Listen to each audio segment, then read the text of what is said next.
Well, good morning or Oh, that's noon weird at when you this don't hear day. Seán. I know. So, why is it us and no Sean this week? Well, Seán decided to go have a great weekend down in Kerry, cycling the Ring of Kerry. Although Shame on I him. was kind of surprised.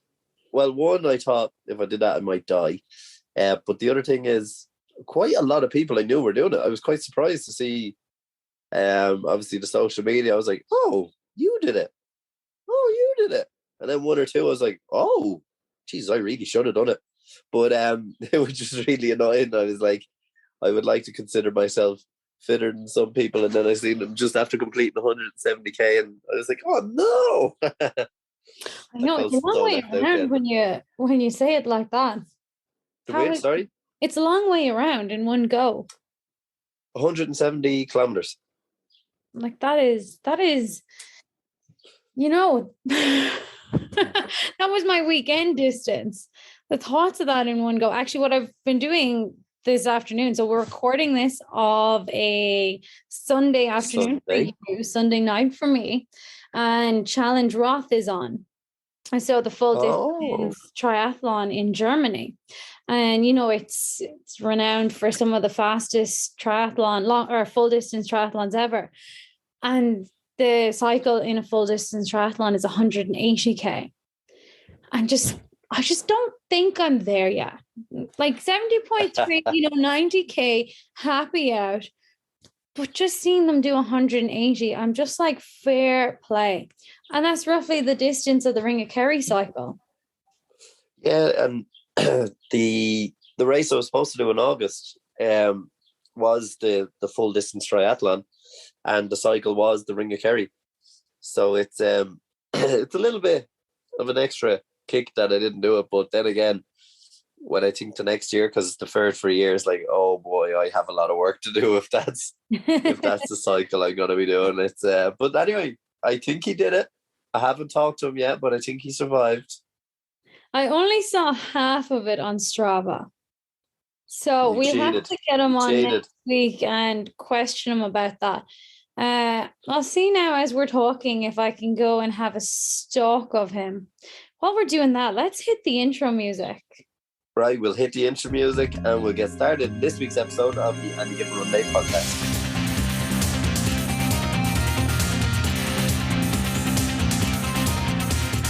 Okay, now just to show you how asleep I am, I went to search Sean's profile on Strava, and into the search bar, I just typed Strava.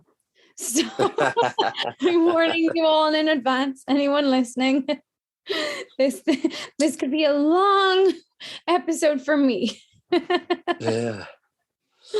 Oh no, he recorded it in 2 sections. Thank God he wasn't hanging around. That's some elevation gain. So 2 sections. His first section was 90 kilometers, and then he recorded the second section, which was 85 kilometers. Both sections had between 700 and 800 meters of elevation gain. Yeah, it is. It's about 1,400, 1,500 total around the Ring of Kerry. Now I know a lot of them stop off for lunch around the halfway part. But yeah, looking at some people getting it done in about 7 hours and stuff, which is really, really good. Like, that's incredible. I just admire anyone who does, well, anyone who gets out and exercises, but to take on the long stuff, like it's not only physical, but it's so mental as well. Now, there's something I have to pick with you as well. You went out on a 100k cycle today. Yes. You have 140 achievements on Strava for one cycle. I've never seen that many medals ever. It's so funny. Brandon, my boyfriend, said the exact same thing to me. And I'll let you in on a secret, right? So, yes, I had 140 achievements. But, they're on Strava. So you get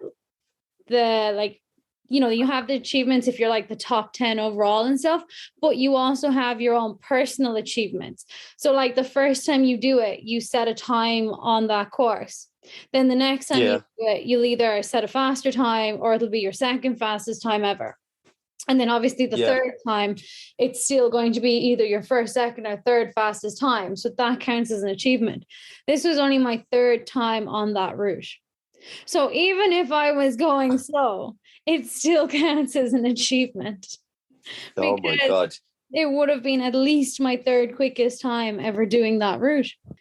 And you averaged a speed of 32 kilometers an hour for 100K, which, to anyone listening, that's absolutely disgusting. I'd have got a speeding ticket along the quays, wouldn't I? Oh my God, that is disgusting. Yeah. So what brought you out for 100K? Well, as I've probably mentioned, I've definitely mentioned, I'm doing the 70.3 at the end of the year. So I need to be able to cycle 90 kilometers comfortably. So at the moment, it's just all base training, just building up the mileage. So last week, I went out for the 90Ks on the Sunday. That was grand. And 90Ks was just under 3 hours. So then it was kind of like, okay, that age-old question. Will I just do the 90Ks this week? Or will I do the 3 hours? And then the 3 hours was so close to the 100K. So it's like, will I do the 3 hours or will I do the 100K? So that ever elusive target of it's almost 100K. It's almost 3 hours. It's hard to let go of the stats. It really is. It's like, which one? So, and because I was going out and back, I had to make that decision before halfway. And I just have to say, like, if anyone who sees it on my Strava will see that it's literally just one straight line down and then straight back up. And it runs along beside the freeway. So it's a custom built bike path. There's absolutely no stopping. So that is why you can average so high, because once you get up to pace, I didn't have to break pace or like stop or cross any roads.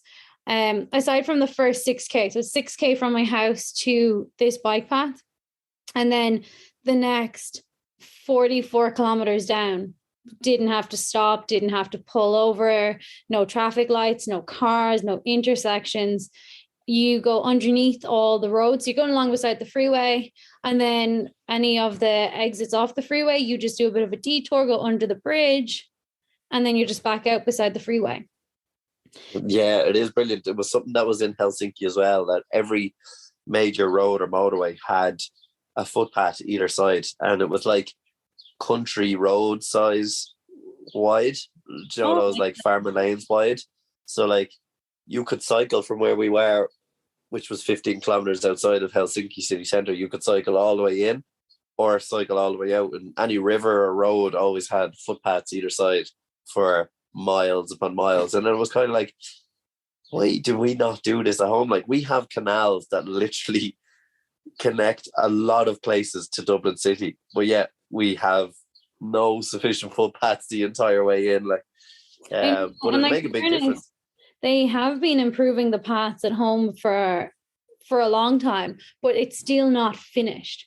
Like, this is amazing because the whole way from Perth City, the whole way around the river, then all of the freeway. So you could have gone, I think we can go 120 Ks on this road just south.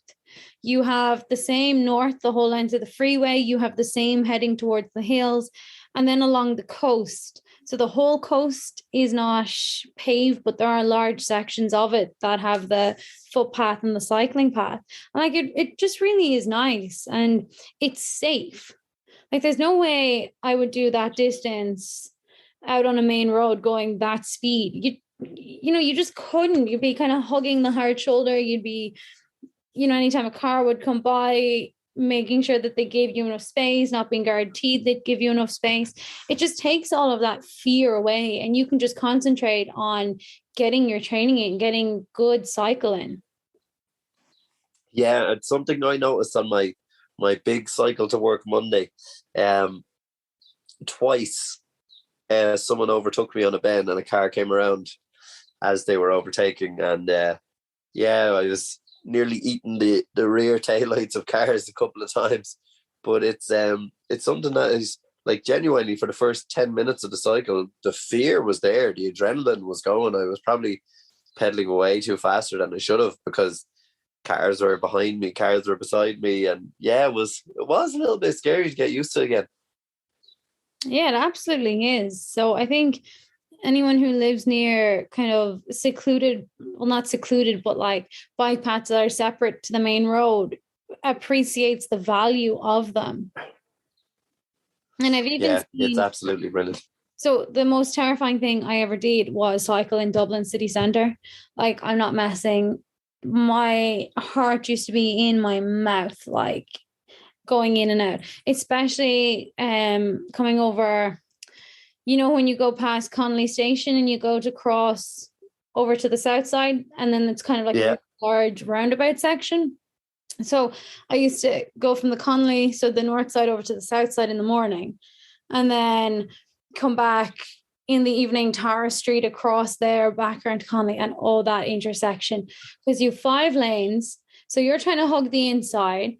It's 4 or 5 lanes. You have to you're right, over in the middle lane, so the very middle lane, crossing over the second bridge, or sorry, the second side, because 2 of the lanes will veer to the left, 1 lane will turn right, and then the 2 will veer right. Oh, I just couldn't deal with it. Even just explaining it, I'm just getting flashbacks. That is the most terrifying thing I ever did.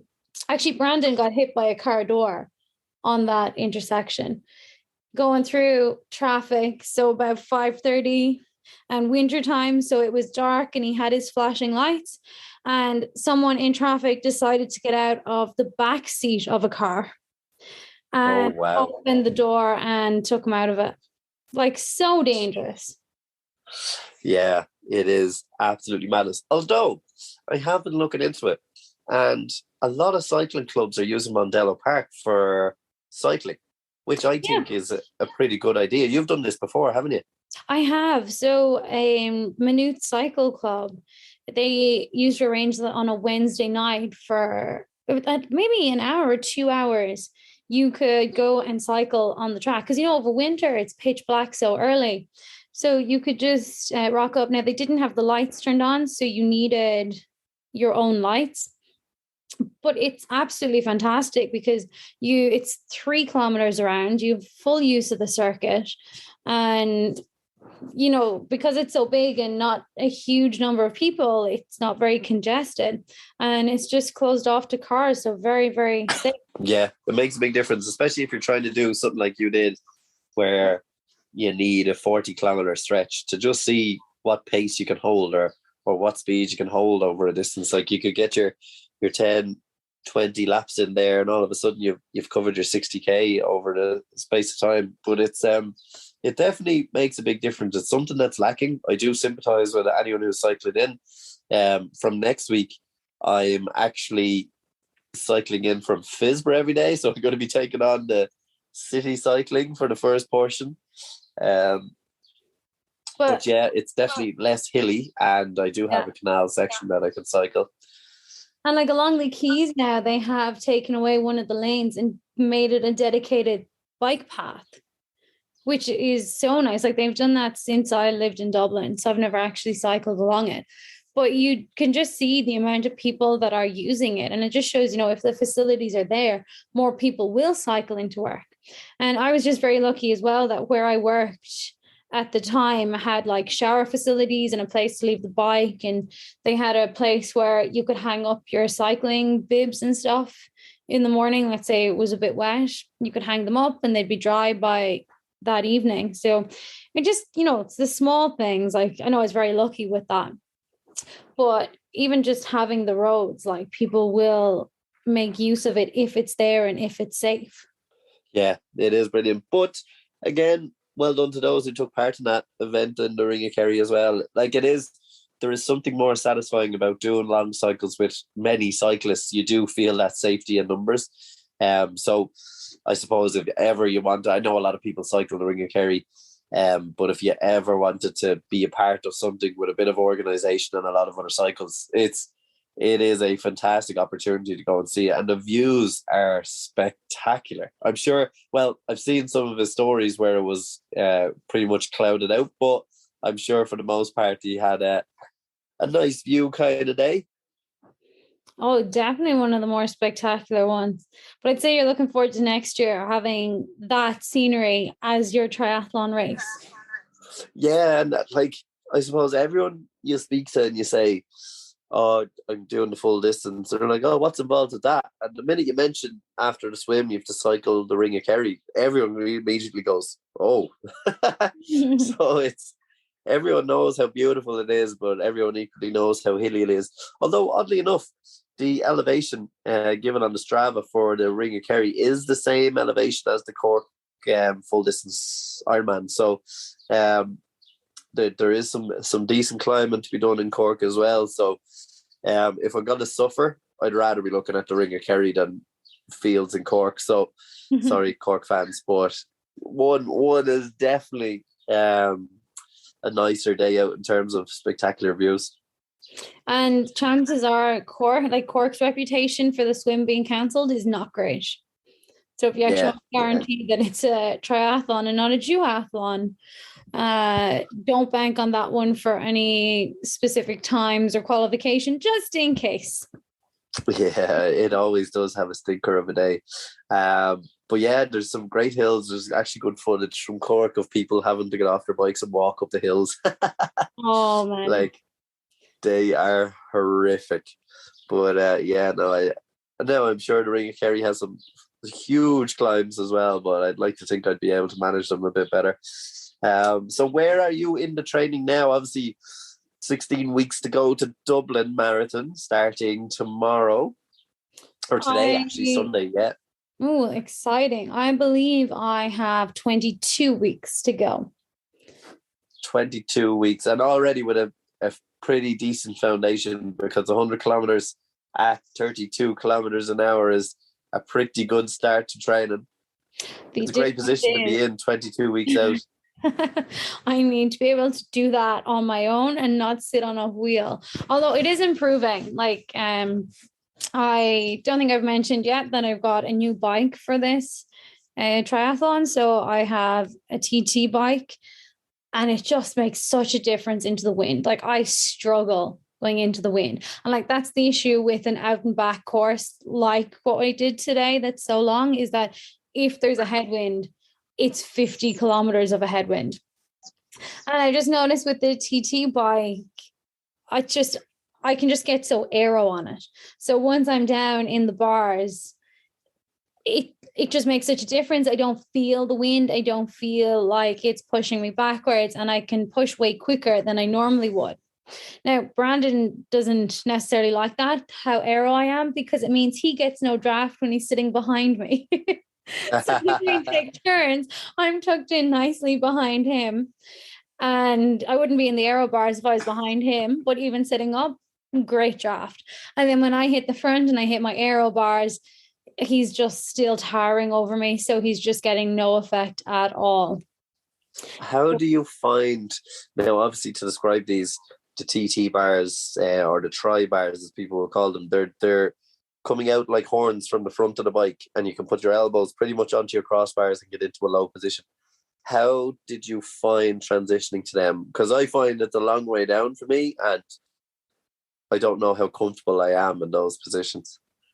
It's taken 3 rides to progress to very comfortable. So the first ride was just going out, because even you don't have normal handlebars. You have like a straight bar going across in front of you with 2 like door handles sticking out. That's your handlebars. And then you have, as you said, the horns in front. So my first thing was just finding my balance, just being able to like steer and control the bike with this new setup. And then it was going along, and I just get down into the bars for a second and then get back up, and just tried that a few times, because every time I lifted my hand, I felt like I was wobbling. Like, you do need core strength, but that was fine. Eventually got the hang of it. I put it on the trainer then, and just was going on Zwift just in that position, because obviously I'm not going to fall over. My balance doesn't matter as much. So I really use that to help me get into position. But then last weekend was the first kind of longish ride I'd done it, the 90 kilometers. And I just practiced things like holding the TT position for like 5 to 10 minutes out on the road, and it was fine. But then it was like, okay, now I need to practice like taking my hand off and like grabbing my water bottle, or, you know, if you need to wipe your nose or something like that. So it was literally just going along, getting out of the bars, touching the water bottle, not even trying to pick it up or anything, just like putting my hand down for long enough to touch it while staying balanced. So like it just sounds mental. It like literally is like trying to learn how to ride a bike again. Yeah, it is, and it is all balance. And like even if you haven't cycled, obviously if you spend a lot of time on the turbo trainer, or if you haven't cycled in a while, doing stuff like taking water can actually be really off-putting. It was something I noticed because obviously I've been on the turbo for most of my cycling over the last little while, and just taking the water, I was like, "Oh, I'm not too confident on this one." So you do lose some of those little skills, I suppose, that you take for granted. But yeah, I am still very afraid of those TT bars. But when you're going for that speed, there is just nothing better. And they do say it puts you in a better position for the run afterwards as well. Oh, you can definitely feel like the different muscles being activated from when you're sitting upright to you tuck yourself down, you know, flat back. It does feel different. Now, I haven't tried running off the bike yet. You know, I'm still 22 weeks out. I don't need to don't need to have mastered it all yet. But Yeah, but it's still a fabulous position to be in. yeah. The biggest challenge for me will like running the half marathon. Like I know I can do the distance, but it's doing the distance at the pace I want off the bike. And what pace are you hoping for? I have said a 90-minute half. Now, I think that's right. We're just going to leave the podcast there this week. I think that's been very ambitious, but I like that. I like to have a very ambitious target. Well, considering a 4-minute K is, whether you will admit it or not, probably your comfort-ish zone. Like, if you were seeing 450s, there's something seriously wrong. So, like, I think the hour and a half, plus or minus 3 or 4 minutes, I think is probably a realistic aim for you. And with 22 weeks of training, you're probably going to get it. I would imagine, because to me, a 5-minute kilometer is my go-to, whereas the 4-minute is an easy run. So it's definitely something that I think you'll be able to do, and a good target. Because you've done it for so long, the running is natural. You might like it as much anymore, but it does definitely come natural to you anyway. But it's just like with the prep for Dublin, as you said, it's 16 weeks away. And with the Dublin Marathon series, like they've already had the 5K. Have they had the 5 mile yet? I don't think that one has been on yet. I'm not sure. It's just like that progression, you know, doing like building up to it. It's going to be the same thing. Like, as you said, I can comfortably go under 4 minutes for 5K off the bike in a sprint triathlon. And so maybe do one of them in the build up. And then if I can do an Olympic distance, so the 10K off the bike, if I can maybe aim for sub 4, then by the time it comes to a half marathon at 4:08, that extra 8 seconds per kilometer could make a big difference. But I am going to aim for a half marathon. I think there is one near me, like the week or 2 weeks before the race. So I think that might be like my last kind of effort before the race.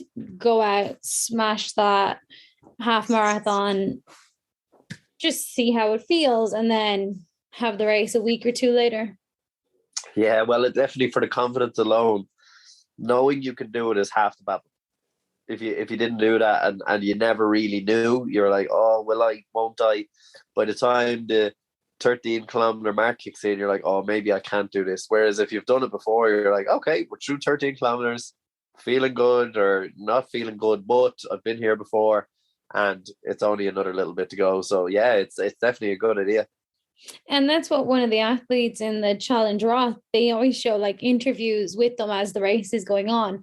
And one of them said, you know, the toughest part is when you just get over halfway and it's like, I'm not sure if I can do this. But then once you get to 30, 35 kilometers in a marathon, it's like, well, the hard stuff is done. I just have to get to the finish now. Yeah. It's definitely, you reach that point that your body might start giving up on you, but mentally you're like, nah, it's only another 10K. I'll be there in an hour, worst case. Like it is something that happens. But well done again to all those who are out cycling, and well done again to you for a phenomenal cycle. Even though Seán cycled 170K, yours was still more impressive. That's all we're going to say on that one. We'll have to get Seán on next week to get his comments on that. Yeah, I just feel good slagging him while he's not here. But we will leave it there, and that'll be all for this week's episode of the Any Given Run Day podcast. Anything else to add, right? No, other than have a great week. Get out, do something, stay active. And take care. Bye. Bye.